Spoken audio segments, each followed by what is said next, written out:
Yeah, well, I won, yeah. In a big way. but so successful, really. He's wonderful. Ah, Please come, would you take your seat?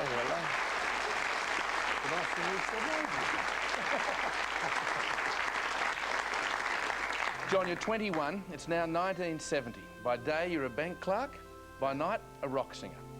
Your band, Sebastian Hardy, plays regular gigs and is often the support act for Johnny O'Keefe. But little do you realise your big break is just around the corner. And when we come back, it's Jesus Christ Superstar and Jon English as Judas. Jon English, 1971. Jim Shimer and I were sitting on Saturday afternoon, dark, in the Playbox Theatre of 3rd Street, and this weird-looking guy walked on stage with a weird suit and stovepipe trousers and winkle-picker shoes about that long. And we nudged each other in the dark and said to each other, "This is Judas." And you were our Judas. We've been looking for 5 weeks. You were fantastic, you are fantastic, and you made an enormous contribution to the show and to me and everybody else. Thanks for your help and support. Have a great night, all of you, and a great rest of your life.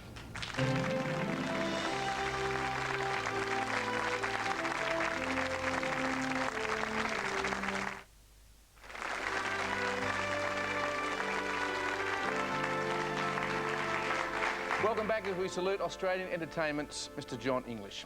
John, it's 1971 and the Tim Rice, Andrew Lloyd Webber rock opera Jesus Christ Superstar is coming to Australia. And everyone knows that you are the ideal man to play the most controversial character of all, Judas Iscariot.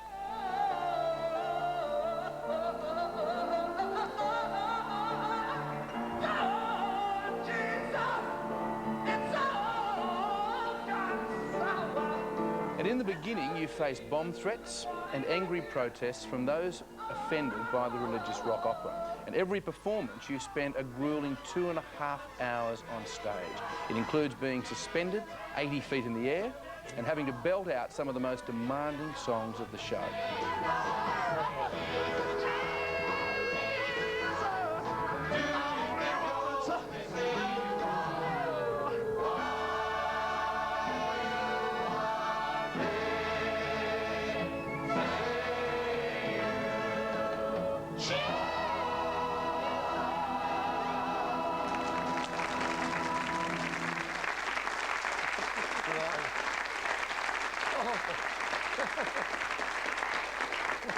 Bring back a few memories too? It was quite stunning to sort of be there and watch the audience reaction to it. I've never actually been part of anything quite as big as that. It's really extraordinary. Well, and because of that, you quickly develop a cult following. As Judas, your brooding good looks and energy-charged performances leave you with a legion of fans, many of whom are women, and a lot of them are throwing themselves at you. How did you handle that? Well, you know, I mean, I dropped a lot of them. It was sort of unreal. It was an unreal period, really, wasn't it? Yeah, sure was. How did you handle it, Carmen? Not very well. No, I used to get quite jealous. Yeah, blame you. well, I mean, you know, quite rightly, really. Yeah. It's just my missus and all, but it was, you know, it was part of the whole thing. You never really took any of it particularly seriously because you couldn't afford to. And plus, as long as you kept in your mind it was a job you were doing, and it was, you know, this was going to end and the other thing was going to start. That was okay. And not to get carried away. Never get carried away. Never believe what they say about you, because 9 times out of 10 it's not true. Yeah. Well, your castmates certainly haven't forgotten those days. It's your original Mary, Jesus and High Priest, Michelle Forden, Trevor White and John Paul Young. Oh.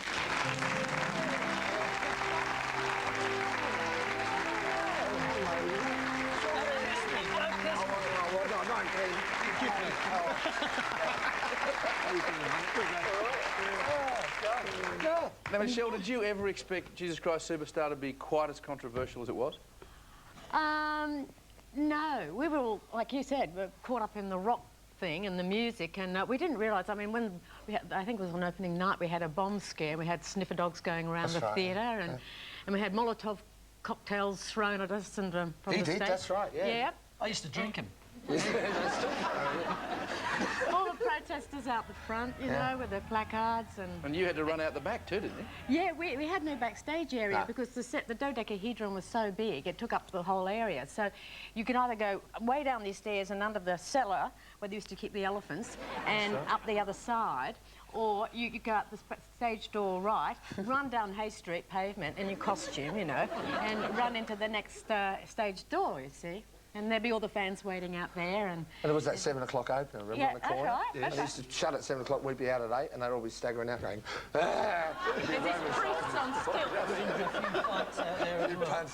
Because, Trevor, you played the very sombre role of Jesus. I don't know whether you remember this, John. It was a cold night at the Palais St Kilda. Oh, yeah.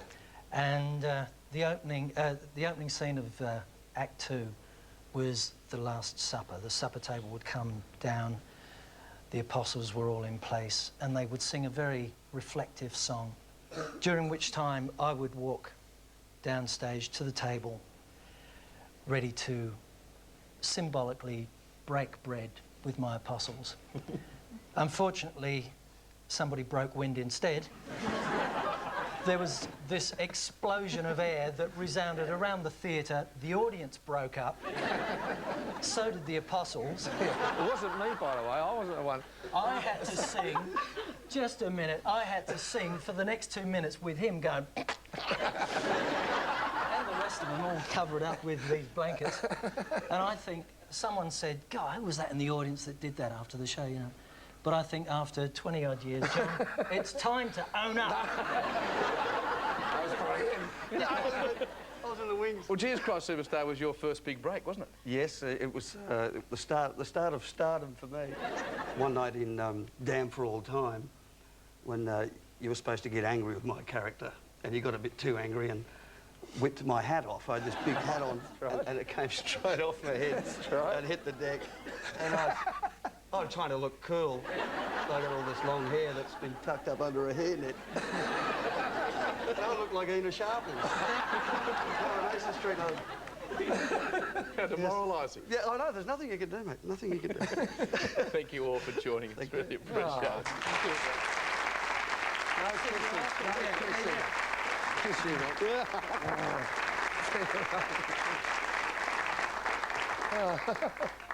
John, the success of Superstar is just the beginning for you. You spend the next few years establishing yourself in all aspects of the industry. You're still playing Judas when you release your first album in 1973. You cap that same year off when you and Carmen become the proud parents of a beautiful little girl you call Jessamine. The next year you release your second album, It's All a Game, and score a big hit with the single Turn the Page. Here I am, on the road again. Here I am, up on the stage. While you're back on the road with Jesus Christ Superstar in 1976, you also hit the right chord with fans when you release Hollywood 7.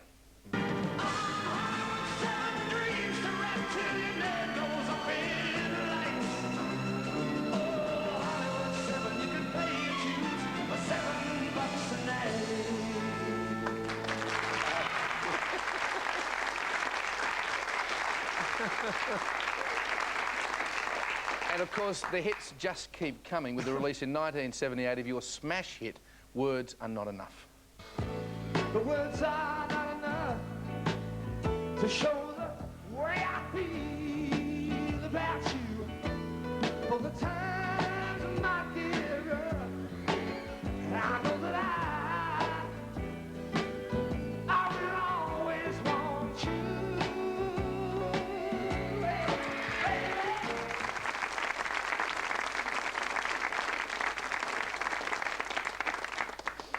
John, you're now just 30 and yet can lay claim to titles such as Best Male Singer, Best Male Single, and the Sexiest Man Alive. Now that's quite a rap. Well, I mean, it was, you know, you can't really tell. I mean, that's ridiculous, isn't it? Carmen doesn't think so. You're still pretty sexy. Oh, so are you, love, but we're supposed to say that.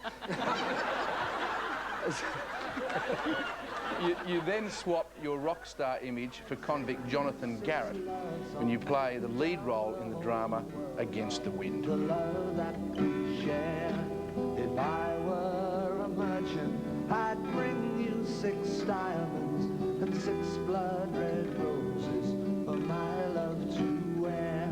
But I am a simple man, a poor common farmer, so take my 6 ribbons to tie back there.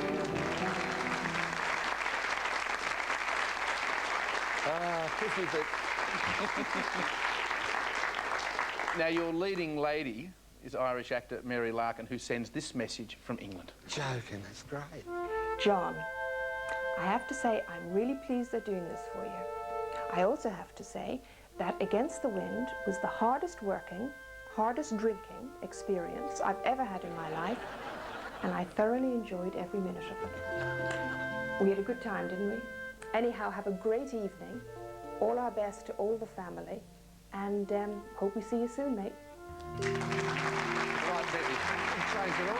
Sorry? She looks exactly the same. Yeah. Beautiful. Nice message. Wow. Just for old time's sake, we would ask you to take us to the commercial break, if you would, by singing 6 Ribbons. Could you do that for us? Oh, my God, a guitar. All right. Here you go. What, here, like this? Standing up? Standing, if you wouldn't Oh, mind. all right. OK. Which bit will we do?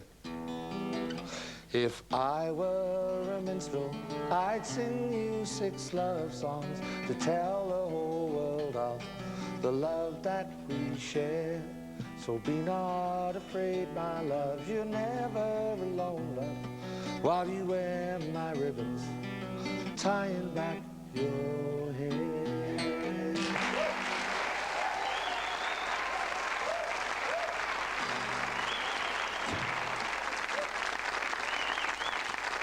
Over the years, This Is Your Life has given us many memorable moments. Share the stories of very special Australians in this remarkable book.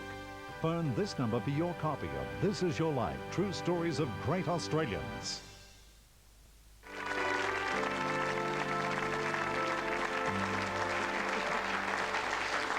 Welcome back to the life and times of singer and actor Jon English.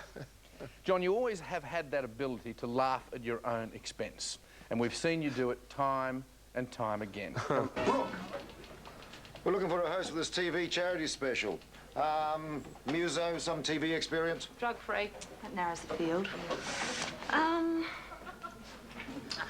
Jon English. Hey, not bad. So what's Em told you? You're putting together a charity special, right? Building a playground for some kids? Yeah, and we'd like you to host it. Right, sort of like those Angry Anderson things.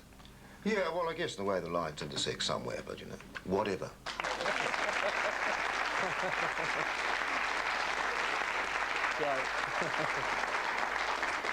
Your first son, Jonathan, is born in 1982. By the birth of your 4th child, Julian, in 84, you have 13 albums to your name. You now turn your attention back to the stage. And along with your great mate, entertainer Simon Gallagher, you reintroduce Gilbert and Sullivan to the theatre. You star as the Pirate King in The Pirates of Penzance, a role you will do many times over the next decade. We insist on nothing. We merely point out to you your duty. And some of your pirate co-stars, Simon Gallagher, David Atkins and Tony Lamont. Oh, God.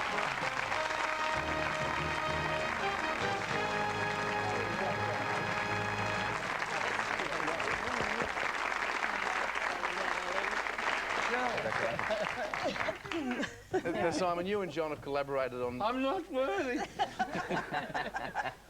We've been doing this for coming on 15 years, and when we started doing Pirates with David, John and I were both very heavy smokers.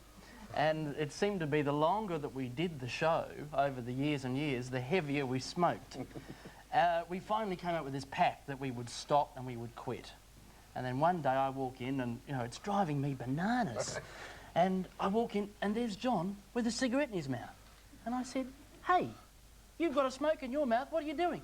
He said, oh, mate, I really had to take it up again. My voice started to clear up. You are one of the few people that have been able to actually fill Jon English's shoes, is that true? Yeah, almost, yeah. We had a very funny situation. I was asked to understudy John as the Pirate King, or the Pirate Dwarf, as it was at the time. What happened was that I actually took the job on because John was incredibly reliable and he was never off. You know, he was always on the show, so you thought, oh, well, I thought I'll never have to rehearse because he's never going to go off. And he was never sick, although he looked like he was a lot of the time. He looked pretty cooked most of the time. But so I thought I'd do it. So we'd done the whole season in Melbourne and never missed a performance, so I thought I'm safe as houses here. We got up to Sydney, and suddenly it was a Wednesday matinee. And I come into work, you know, and I didn't do anything until the second act. I played the police sergeant, so I came on in the second half. So I got to the theatre at about 5 minutes to the curtain, and John had crashed his car the night before. And he was a bit of a petrol head at the time. And it wasn't there. And they said, well, you're going to have to go on. And I said, well, it's ridiculous. I'm completely unprepared. And besides, there's nothing that'll fit me. And so I had to fit into John's costume. So, I mean, John wore, because he worked so hard in the show vocally, he wore 2 microphones for a start and 2 packs. And that was like a 10-pound load for me. I mean, it was like just carrying the microphones. They had to roll the pants up 17 times. And John's pirate boots, which were sort of a very, you know, a signature thing for the pirate, he had thigh-high leather pirate boots. Right? So, where were they? Said, yeah, right. So anyway, so I jump into them up to my neck. I could get my whole body in one boot. And so it was like this pirate boot that jumped out on stage. Anyway, I actually didn't do a bad job, and John found out, and he was back the next show. So.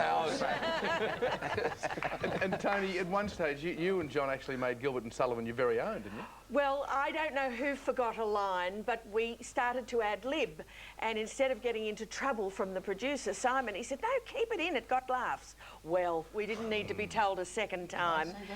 Did I say that? Yes, you did.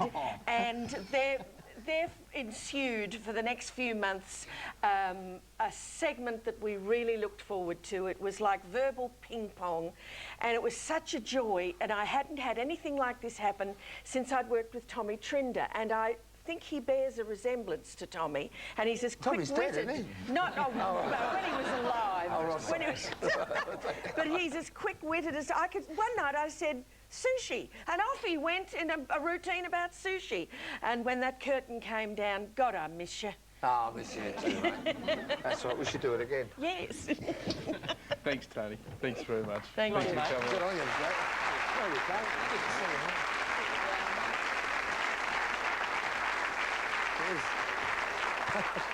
All right, in 1988, you helped us celebrate the Australian bicentennial in grand style when you performed for the Prince and Princess of Wales during their royal concert. And back in theatre, you played the lead role in Rasputin, and go on to play Huck Finn's father opposite Cameron Daddo in Big River. Now, you form a great friendship with Cameron. He couldn't make it tonight, but he sends this message from a film set in Canada. Hey, John, congratulations on tonight. As you can see, I've regressed into a chimney sweep. You're really nice and clean, sitting there on the couch with Carmen sitting beside you.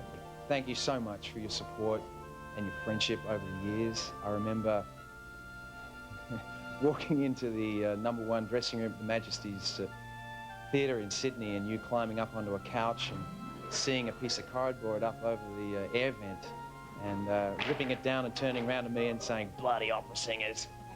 So I knew that we had a good thing going then. I also thank you for the wee nip of Jon English medicine before the opening performance, and the advice, which was something like, don't worry about tonight, mate, nobody paid. So with that, I wish you all the best, congratulations, and it's an honour, it's an absolute honour to know you.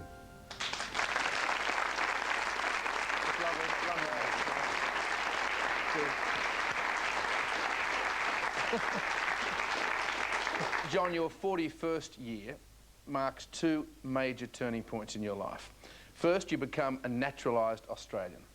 Then, while actually filming a scene for the Flying Doctors, you're told your father has passed away. But ever the professional, you don't grieve until this scene is over. I can cope. Can you? I said I'd do it. I want to.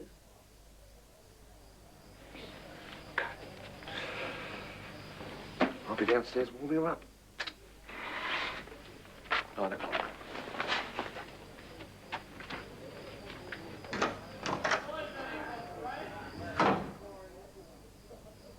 How hard was it to finish that scene? Well,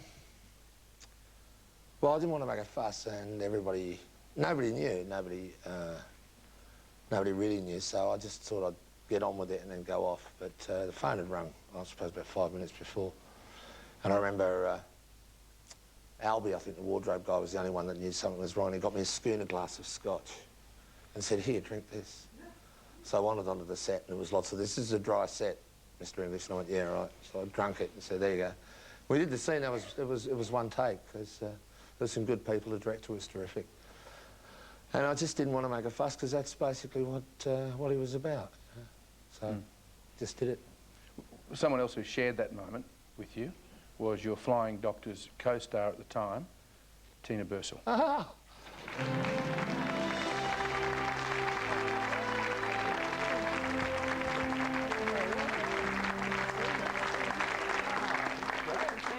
Thanks. Yeah, slightly different. Tina, as John said, not many people knew, but you knew. I did indeed know. I was a bit wary about the alcohol and the breath, but as you said, it was a dry set, but the circumstances were very special. And something happens when two performers work together, and nothing can really come between them except the moment. And that moment was heightened, I think, by that particular, that level of emotion. So it was kind of pretty special to be able to squeeze someone and really mean it. And you were fantastic. You're pretty good too, mate. Thank you. Tina, Thank thanks you. for joining us. Tina. Thanks, Tina. Well done, John.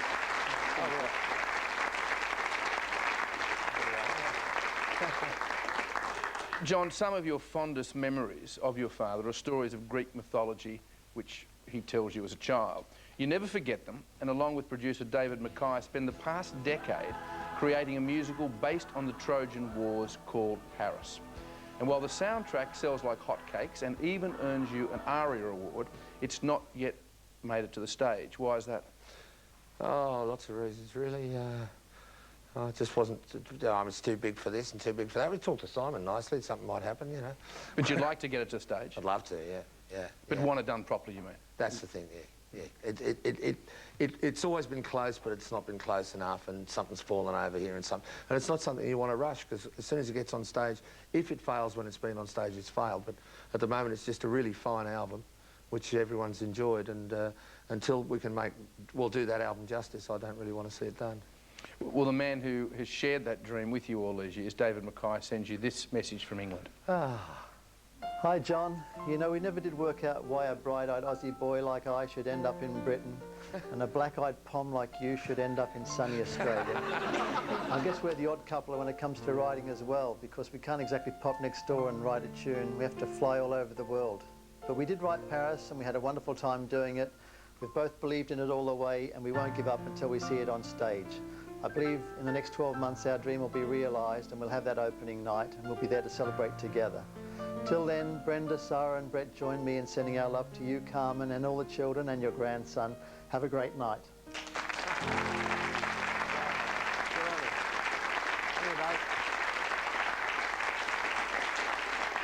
Now, it's not long before you're back on our TV screens, and this time as a worn-out rocker in All Together Now. Bobby! Tracy! Well, what a pleasant surprise. And who... Bobby, how are you? I said, how are you, Bobby? Out of sight. What a guess. What did he say? Bobby, this is Anna and Thomas Sumner. Kids, this is the famous Bobby Rivers I was telling you about. How are you? I'm stoked. Hello. Unreal. This is the best day of my life. You don't get many visitors, do you, Bobby? Oh, Congratulations, John. Have a great night. Wish we could be there. Yeah. But we're not. Good to be all back together. Oh, it's now. Have a good one, mate. You're a professional. Professional. Cheeky babe.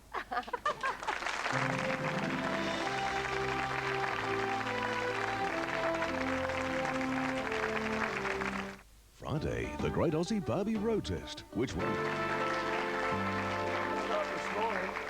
Welcome back as we pay tribute to old black eyes, Jon English. John, the 90s prove life really is a stage for you. First, you reprise your role as the Pirate King, play Pooh Bah in The Mikado, and then Dick Deadeye in HMS Pinafore. Between work and family, there's not a lot of time for leisure, but you do manage to unwind with one of your greatest pastimes, rugby league. You're a renowned Parramatta supporter, and here to pay tribute to you tonight are several Para players, all of whom can boast having played for Australia. Ray Price, Mick Cronin, Brett Kenny, Eric Groth and Stephen Edge.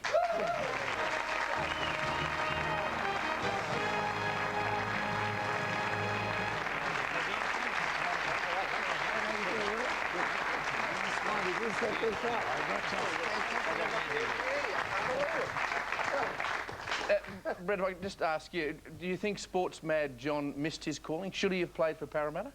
On the contrary, I think, Mike. I mean, you look at him, he was born with 2 black eyes. He's certainly big enough. And I mean, it took Ray Price 80 minutes of football and a couple of knocks around the head to get 2 black eyes. and Steve, he actually trained with you guys at one stage, didn't he? Well, he did. Well, we're all probably frustrated rock stars, and he's a frustrated footballer. But we did get him to training one day, and we ran 4 laps, and he did 1. At the end of 1 lap, he decided to remain a frustrated footballer. But frustrated. John is a good mate, and he's always been a fantastic Parramatta man. And we've got a few things here today to give you that will perhaps relieve your frustrations. Firstly, a Parramatta jersey as worn by Peter Sterling, or a bloke who looks like Peter Sterling. I don't think I picture. Parramatta autographed football. Oh, God. And for my very good friend here with a fine head of skin, we've got a very special thing. We've all got our premiership medals, and we thought it'd be only appropriate that someone as big a supporter as you would get your premiership medal as well. And something else too, John, is a bag to put it all in. So thank you very much. Thanks for coming in.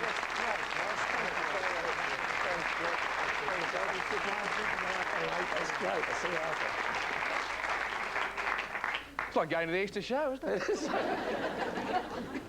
Oh, that's great.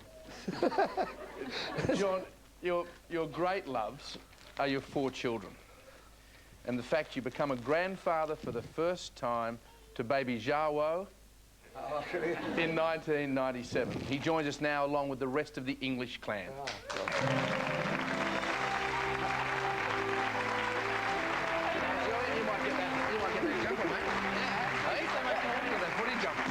Hi, John. How are you, mate?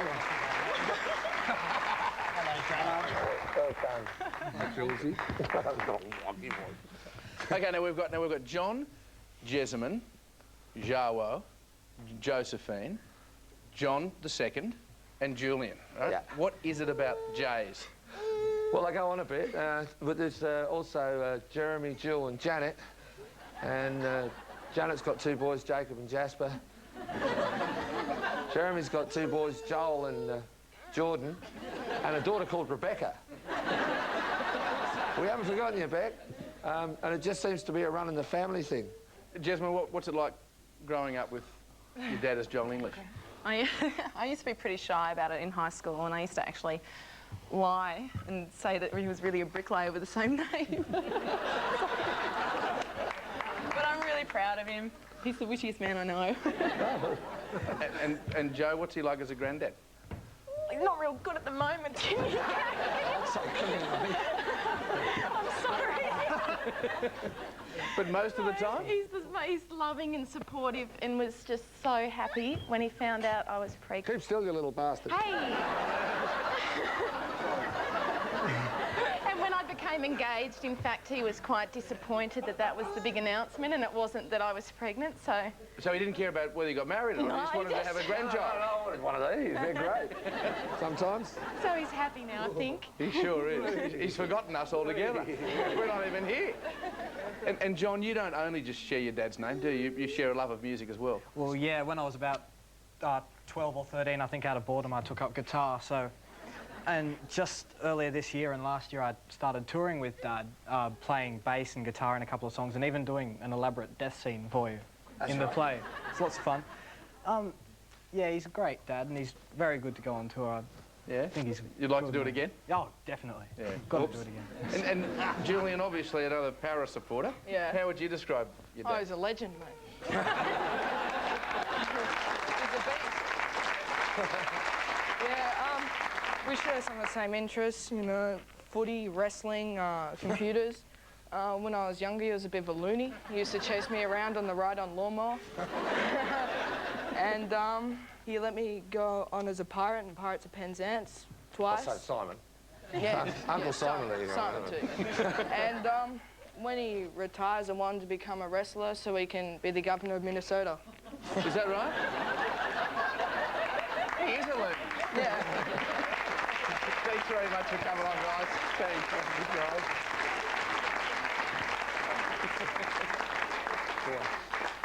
And after the break, we continue the life story of Jon English, but first, let's hear from one of your old touring mates. Hey, John, Kenny Rogers here. First of all, congratulations on this very important night in your life. I know how excited you must be. The people of Australia love you as anyone else in the country or anyone else in the world who's met you would. We consider you a friend, and I hope when we get down that way again, we'll get a chance to spend some time together. Congratulations.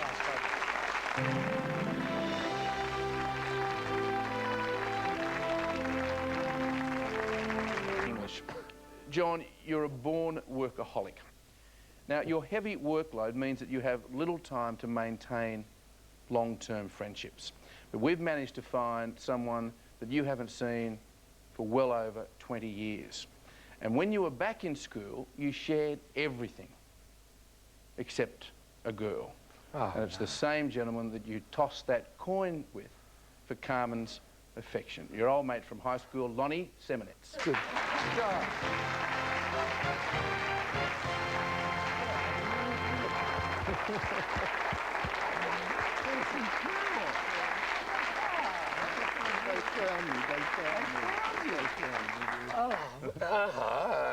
Where you been? Where have you been? Well, around here. That's great. Now, how close were you two? You don't look a year older there, John. No, not a year. How close were you, Lonnie? We shared our teenage years together. We teamed up in our first year at high school. I was one of the chaps who were making all of these animal noises up the back of the classroom. And John joined us. He excelled in that area, and he kept going. Sure. Can you just relate to us the coin tossing? To reduce any conflict, we decided to toss a coin as to who would ask her out, and of course John won, and this is your life.